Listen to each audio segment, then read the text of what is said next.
Assalamualaikum warahmatullahi wabarakatuh. Saya sebagai Presiden Parti Amanah Negara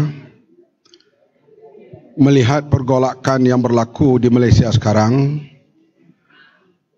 terutama di bawah pentadbiran kerajaan pimpinan Tan Sri Mahyudin Yassin sebagai Perdana Menteri. Kita rakyat Melaya, kemudiannya rakyat Malaysia menerima sistem parliamentary demokrasi, demokrasi berparlimen, raja berperlembagaan, pemisahan kuasa eksekutif, legislatif dan kuasa yang paling tinggi di bawah Seri Paduka Baginda yang di-Pertuan Agong. Sejak pilihan raya pertama diadakan pada tahun 55, rakyat Melaya, kemudiannya rakyat Malaysia menerima sistem parliamentary demokrasi untuk diamalkan di Malaysia. Kita tidak memilih sistem monarki mutlak atau komunis, tetapi kita memilih sistem demokrasi berparlimen. Setelah berlaku pilihan raya yang pertama tahun 55, parti yang menang direstui oleh British untuk memerintah Melaya, di mana Tengku Abdul Rahman menjadi ketuanya.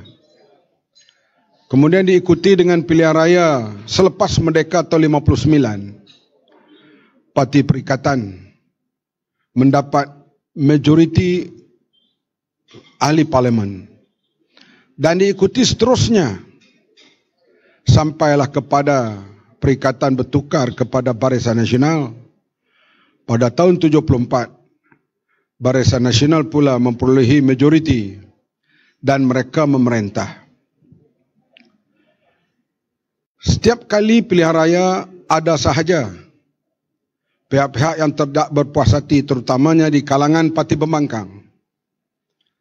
Walau bagaimana tidak berpuas hati pun mereka tetap menerima keputusan yang majoriti menjadi pemerintah. Soal tidak puas hati itu dikemukakan dalam bentuk bantahan sama ada di mahkamah, di media atau himpunan-himpunan menandakan tidak puas hati mereka. Tetapi sistem parliamentary demokrasi itu terus didokong oleh rakyat Malaysia dan parti-parti politik yang berdaftar di Malaysia. Ya, kita tak bersetuju dengan kepimpinan Tun Mahathir. Kita waktu itu berlawan dengan beliau dengan apa cara menurut saluran demokrasi. Dan rakyat tetap memilih parti beliau untuk memimpin. Dan beliau menjadi Perdana Menteri. Begitulah juga zaman Pak Lah.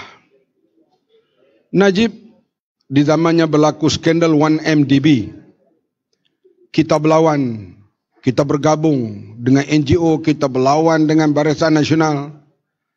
Akhirnya rakyat memihak kepada pembangkang, iaitu Pakatan Harapan, dan Pakatan Harapan mendapat suara majoriti, parlimen majoriti, maka mereka lah memerintah. Sekarang ini, apa yang diusahakan oleh rakyat Malaysia sejak daripada tahun 55 hancur pada tahun 2020. Di mana melalui gerakan Sheraton ataupun dikenali dengan gerakan syaitan telah melingkupkan sistem yang diamalkan di Malaysia sejak daripada tahun 55 dan hancur pada tahun 2020. Kita lihat pentadbiran yang diambil secara tidak demokrasi, tidak suara rakyat ini akan berlaku kepincangan. Dan kita boleh lihat dengan jelas kepincangan itu berlaku begitu ketara sekarang ini.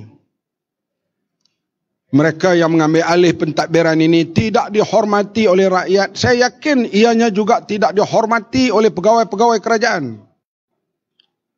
Saya sendiri sebagai yang dilantik oleh Perdana Menteri waktu itu untuk menjadi Menteri Pertahanan. Saya tahu saya tidak ada pengalaman pentadbiran, tambah pula lagi pentadbiran begitu besar sebagai Menteri Pertahanan. Tetapi bila saya pergi ke Mindef, saya disambut, dan dalam majlis perbincangan mereka yang beruniform yang tidak beruniform memberi kerjasama sepenuhnya.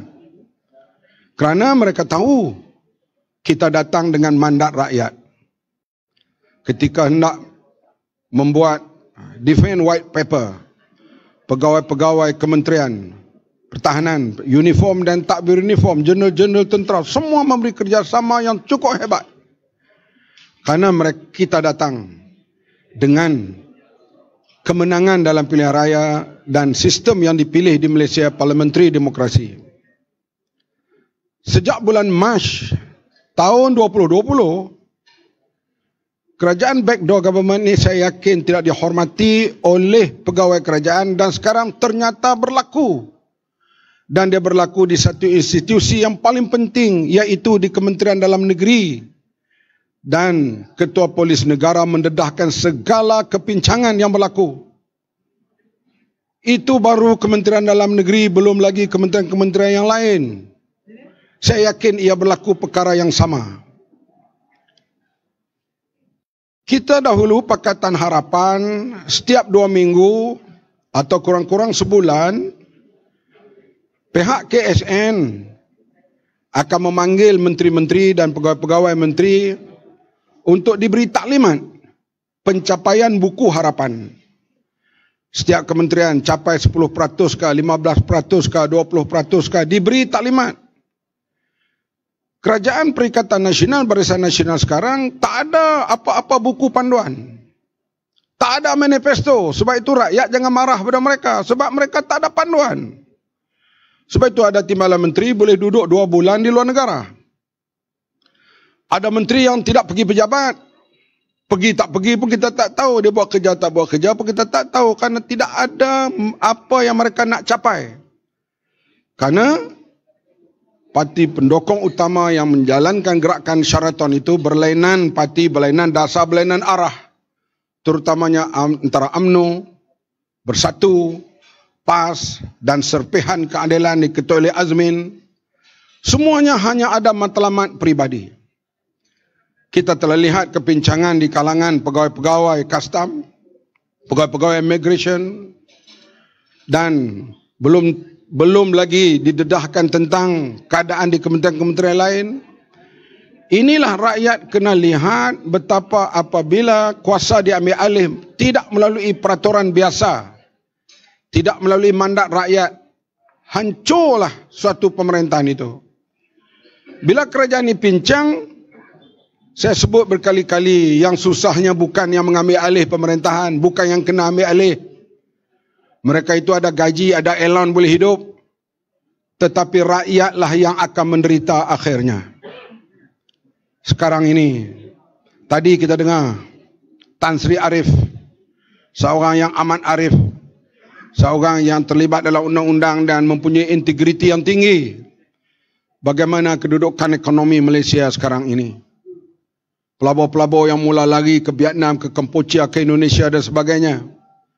Dengan pemerintahan yang begini, kalau berterusan begitu lama, yang akan menderita nanti ialah rakyat jelata.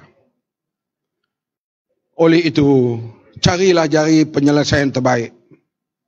Sama ada Sri Paduka Baginda yang di-Pertuan Agong yang punya kuasa membuat sesuatu, selamatkan negara ini.